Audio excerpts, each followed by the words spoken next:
We also know that the first letter to Red Guy's name starts with a D. Spaghetti! Well, my name is Great! And his favorite color is blue. Then we have the name Roy, which is similar to Red Guy. Also take note that because Red Guy's name starts with a D, everyone being named Red Guy and being a Red Guy is part of his nihilistic view on society. Everyone is the same to him. Roy and Yellow Guy are Red Guy's older and younger self, but it goes way deeper than that. Roy is Red Guy's idea of what adult life has in store for him. This is who he thinks he will become if he continues to live in the real world. In episode 2, the show they were going to watch was Craig's Big Day, so we have two potential outcomes and two distinct timelines. One is Red Guy's negative and contemptuous depiction of adult life. The other is where Red Guy remains on the carousel and continues to go in circles. Watch it go round like a merry-go-round, going so fast like a merry-go-round. It wasn't an easy decision for Red Guy which path to take. Him trying to become an adult is apparent, but instead of letting go of one and committing to the other, he believed he could unite his two realities. The rejection he receives becomes his failure to do this. He realizes the realities can't coexist and finds himself having to truly decide between the two.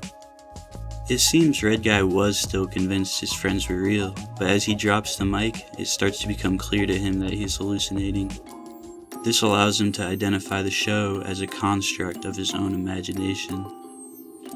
If the machine we see is an objectification of the entire show, it seems that the current sequence of events has come to a point of no return. I mean this literally in the sense that Red Guy can't return to what he has created.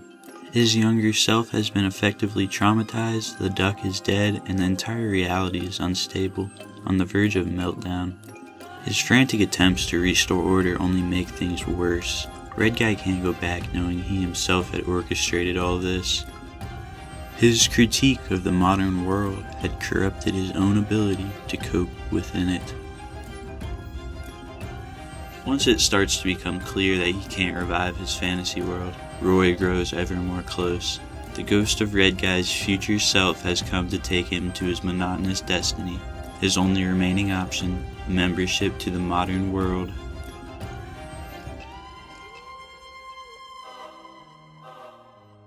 If we take a look at Clayhill, it is fending off the advances of the modern world. It seems to be a cult that has ostracized itself from society. Also take into account that this is a continuation of their learning journey. It's no prequel.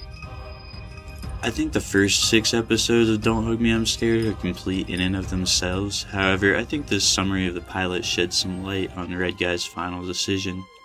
Although his only choice was to become an adult, Red Guy ironically finds a loophole. To forget what he has learned and relive his delusions.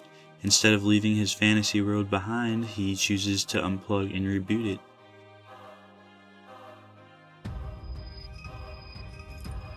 The difference in props actually suggests a lack of modern advances and the absence of Roy. There is no longer a conflict between the two realities. Red Guy has made his choice. I really liken DHMIS to Memento. It is a loop, but there's always changes that are being made. There's still progression beyond the loops. So now we have the characters as their favorite colors. This suggests their creativity is no longer hindered by the real world. So there seems to be a common theme between Clayhill and the original 6 episodes, a battle between modern society and Red Guy's idea of freedom from it.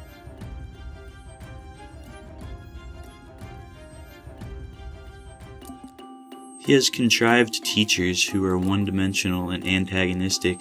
Their dark nature naturally paints a negative picture of the modern world. Maybe Red Guy has good reason to be critical of the modern age. Maybe technology isn't so positive and enabling as it seems. Maybe DHMIS is the product of Into the Wild, Truman Show, Shutter Island, Memento, Triangle, and Groundhog Day.